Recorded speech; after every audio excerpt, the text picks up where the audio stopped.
Imagine that you're sitting in class just like any other weekday. You're busy attentively taking notes as you take in everything the teacher is saying. Soon, you feel your muscles start to tense up suddenly and you're not sure why. It's not only your muscles, but your chest feels tight too. Your breathing begins to shallow and you can feel panic start to set in. Questions start pounding in your head. Why do you feel so scared? You're in a safe space? What triggered this? Why are you like this? While you struggle to find answers to these questions, you are screaming at yourself to calm down, but your body doesn't listen. You can't even focus on what the teacher is saying anymore. All your cognitive effort is going towards trying to make yourself feel better and hoping that no one sees what is happening. This seems what an anxiety attack feels like, and needless to say, it's incredibly scary. However, it's far from the only uncomfortable situation mental illness causes. Trying to understand how mental illness manifests itself and how it affects people is one of the driving ideas behind Empath. By being able to understand the intimate details of mental illness, I'm hoping to help those who suffer from it find coping much easier.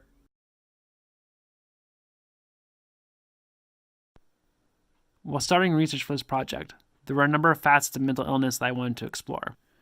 Specifically, I wanted to answer these 4 questions. How do people experience mental illness in unique ways? What are ways that people frame their mental health narratives? How does mental health affect social situations? And finally, what common factors are present in people's mental health stories? These questions led me to conducting a number of secondary research techniques, such as collecting exemplars of video games that have deep conversations about mental illness, reading academic papers about stigma, as well as reading a number of articles about personal mental health narratives. These techniques led me to generating 11 insights that cover many different aspects of mental illness. These insights were all related to either how someone experiences mental illness, copes with it, or how someone's perception of it is affected by internal and external forces. This showed me that mental illness is an intense and intimate experience, and those who experience it are subject to a great deal of stigma. My research led me to making a couple hypotheses about how people experience mental illness. First, I guessed that a person's mental health was subject to being pulled by a number of variables, and the better he or she understood these variables, the better they could cope with it. Next, I grouped together broad categories of mental health needs into a schema that all needed to be cared for when maintaining individual mental health. For the next part of the project, I really wanted to focus on a practical sense of how people experience mental illness. So, I conducted a number of cognitive mapping and co-design sessions to understand this. One quality I found through the stage of the project is that there is inherent value to seeing your struggles laid out visually in either your perspective or someone else's. But being able to have a concrete representation of them, it becomes much easier to form a plan of action of how to deal with them.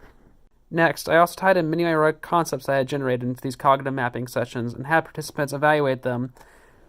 Together we generated many different feature ideas. Many of these ideas came from how they would want to handle their mental health struggles, both personally and socially.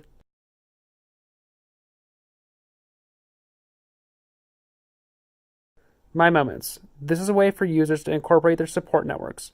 By texting unique SMS code, friends of the user can send them songs, pictures, and text to give the user positive support. Users can create their own moments as well. View diagrams.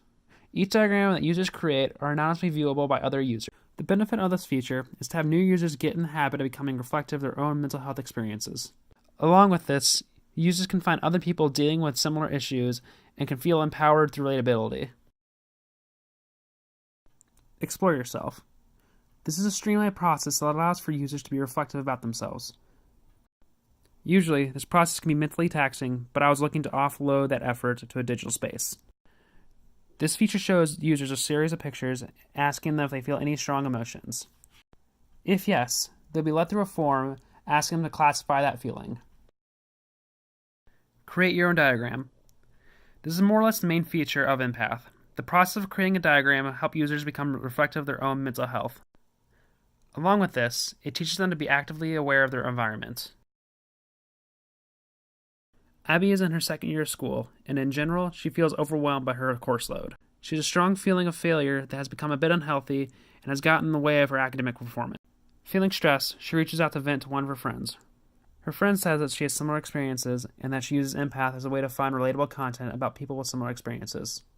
Abby decides to give Empath a try, and using the View Diagrams feature, she finds coping strategies that other people have used to deal with school-related anxiety. Now, Abby feels like her anxiety is a bit more under control and finds healthy outlets to release her feelings. For future direction, I want to conduct in-depth testing to validate the flow of the Explore Yourself feature using paper prototypes, as well as see how users respond to much of the information they are presented with in other features. Many of the concepts in Empath will require intimate use to really understand their current viability.